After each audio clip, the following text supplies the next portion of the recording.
बोल पाऊं।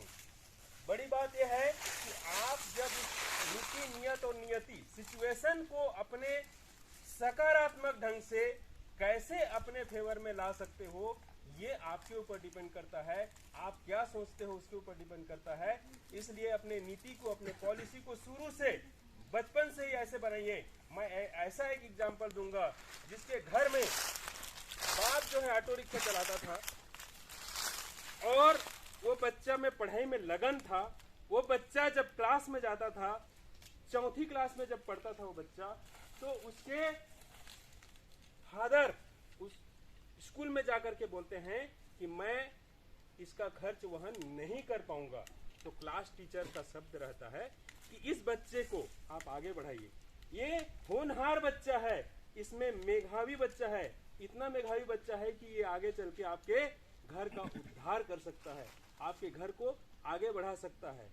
एक मुस्लिम बच्चा, उस बच्चे का नाम मैं लास्ट में बताऊंगा। उसने आज तक इतिहास जो है कायम किया है यूपीएससी में। UPSC union public service commission, जिसको बोलते हैं आईएएस बनते हैं, जिसमें आईपीएस बनते हैं, जिसमें आईआरएस बनते हैं, जिसमें आईएफएस बनते हैं। उस एग्जाम को फर्स्ट अटेम्प्ट में जो बच्चा क्रैक किया, उस बच्चा का मैं स्टोरी बता रहा हूँ। आप समझिए इस चीज को। जब वो बच्चा कर सकता है तो आप इसमें से सब बच्चे कर सकते हैं। इस बात को वो खुद स्वीकार करते हैं, जिसका एक कहानी है, जिसका मैं बता रहा हूँ आप लोग। तो वो बच्चा को चौथी क्लास में उसके पिताजी ने उसके रजिस्टर से नाम कटवाने पहुंचा था। उस बच्चे की क्लास टीचर ने बोलता है कि नहीं, इस बच्चे को आप आगे पढ़ाइए, जो भी खर्च है वो जब तक इस स्कूल में है मैं करूँगा। आगे की पढ़ाई वो धीरे धीरे, उस बात को मानने के बाद उसके पिताजी चले जाते हैं, ऑटो रिक्शा चालक रहते हैं, वो ऑटो चलाते हैं, घर का उसी से खर्चा चलता है। वो बच्चा आगे पढ़ाई करते करते 10th क्लास में फर्स्ट डिवीजन पास होता है, 12th क्लास में फर्स्ट डिवीजन पास होता है। उसके बाद आगे की पढ़ाई के लिए खर्च नहीं होता। उसका अपना छोटा भाई जो उससे छोटा होता है, वो 5वीं क्लास पढ़ने के बाद छोड़ देता है घर की स्थिति देखते हुए, आगे की पढ़ाई नहीं करता। इसलिए कि एक बच्चा आगे, जो मेधावी बच्चा है वो पढ़ाई कर रहा है, उसके माँ बाप बोल देते हैं कि हम आगे की तुमको नहीं पढ़ा सकते।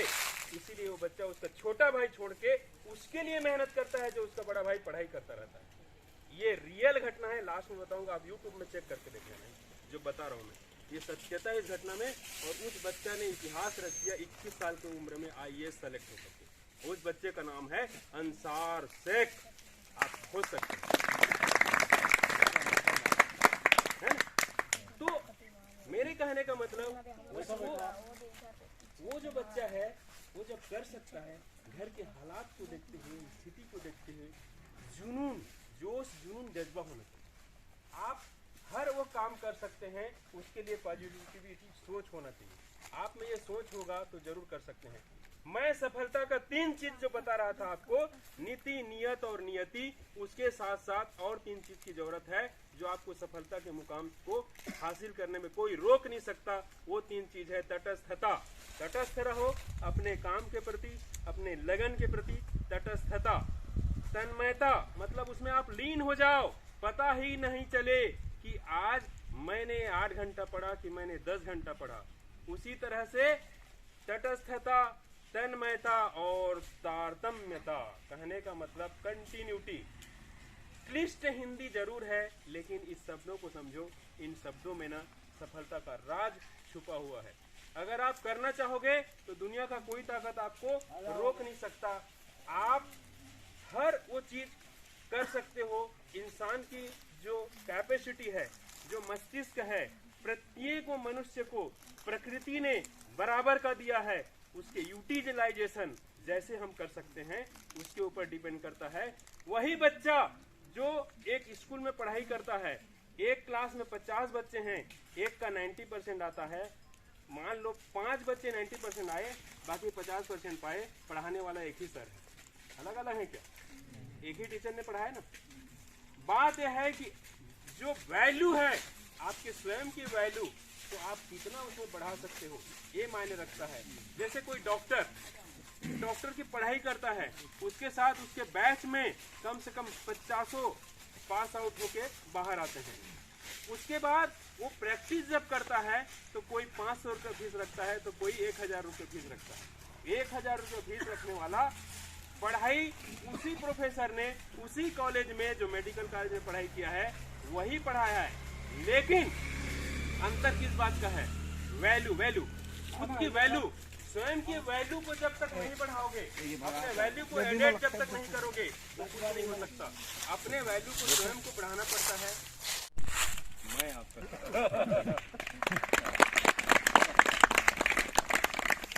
अब जो है श्री परसराम राठिया जी हमारे अजीज मित्र हैं, उनसे आग्रह करूंगा कि मेरे स्वागत के अगली कड़ी को मोटिवेशनल स्पीच आज दिए हैं, दूर से चलकर आए हैं उनके बौद्धिक जागरण के लिए। कैसे लग रहे हैं उनको प्रेरित करके? बहुत अच्छा लग रहा है। और मैं तो चाहता हूं कि हर क्षेत्र के जो बच्चे हैं ना, इस फील्ड में आकर के और अपने स्वयं के व्यक्तित्व विकास के साथ साथ सर्वांगीण विकास और शिक्षा का महत्ता को समझें और अपना सर्वांगीण विकास करें।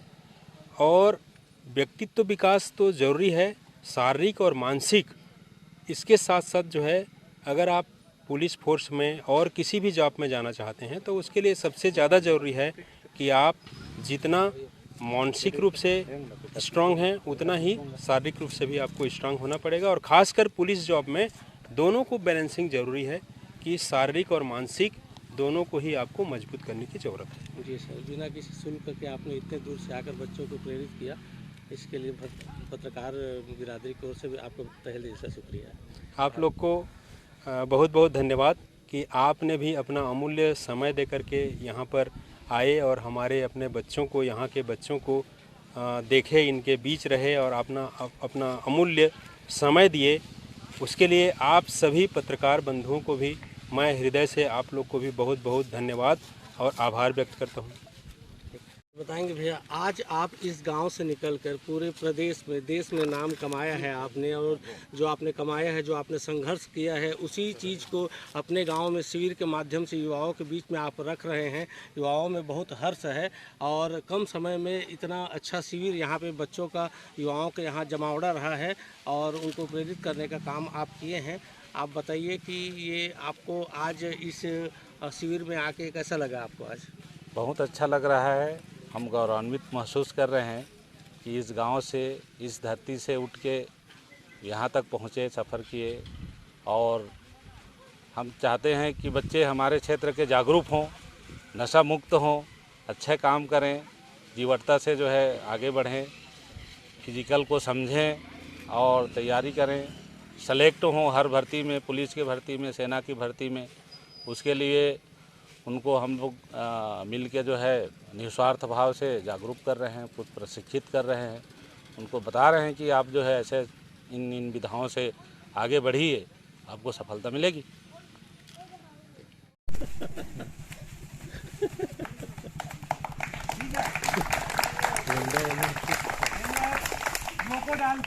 चलो पीछे ऐसे करते हटो।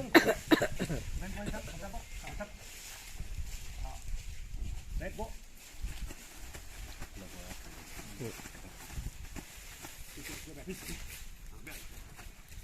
आपको चलना है 100 मीटर तक जो है, हम जो है क्रोकोडाइल चलते हैं।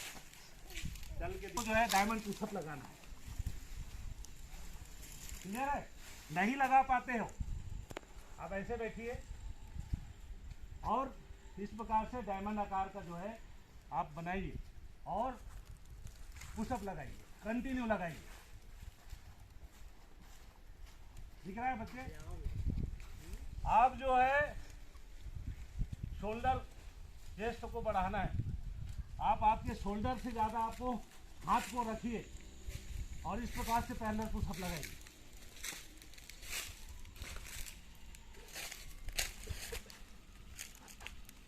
उसको जो है आपको 100-200 बार लगाना है। आपको शोल्डर को डेवलप करना है, आपको शोल्डर पुशअप लगाना है। जिम जाने की जरूरत नहीं है।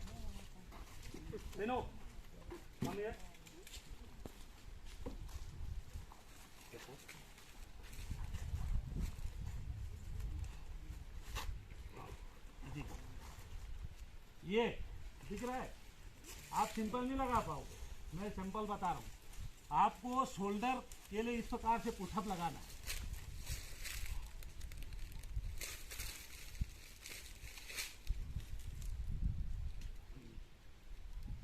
और जिसको पैर को ज़्यादा हाइट में रखते हैं पर अभी सुविधा नहीं है, इसलिए इस प्रकार से आप लगाइए।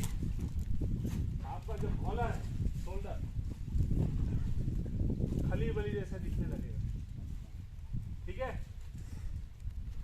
रोजाना करिए, आप घंटों करिए, तब जो है आप जो है बोलोगे कि मैं जवान पुलिस के लिए, फौज के लिए तैयार हूँ। कहाँ है बाबू? बोला चलो आ जाओ, सब आ जाओ। एंटर करना है, ठीक है। ग्राउंड को हमेशा जो है पूजा करना है। फेंकने के बाद ये इंडिकेशन ऑफ लैंडमार्क, ये चिन्ह बना हुआ है, इसके आगे से नहीं निकलना है। फेंकने के बाद इस लाइन के इधर से चले जाओगे, फाउल हो जाओगे, यहाँ से जाओ फाउल हो जाओगे। आपको पीछे जाना है फेंकने के बाद। तो सबसे पहले तो आप इंटर करें, गोला को उठाएं, गोला का सही पकड़ बनाएं। आप ऐसे उंगली से पकड़ोगे या ऐसे पकड़ोगे, ऐसे गोला नहीं जाएगा। आपको ये पूरा गदेली में इस प्रकार से गोले को पकड़ना है। हाँ, थोड़ा सा गैप होना चाहिए। और इसको जो है इस प्रकार से गाल से लगा के रखना है, शोल्डर के पास। और पूरे इसको जो है एलिवेशन गोलाई देते हुए गोला को जो है फेंकना है, जिसमें शोल्डर, पैर और भुजा दोनों का कम्युनिकेशन होता है। ठीक है, जिसमें ताकत है वो तो एक स्टेप लेके फेंक देगा, ताकत नहीं है तो फिर यहीं तक गिरा देगा।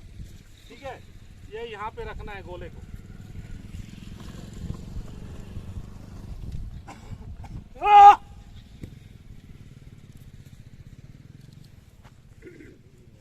9 मीटर अभी जो है फर्स्ट ट्राई है, फेंक फेंक के।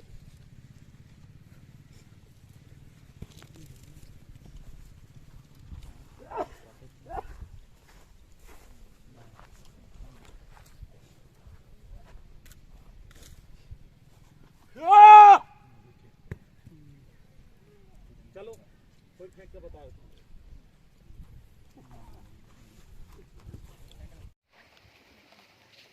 रेडी? ओके।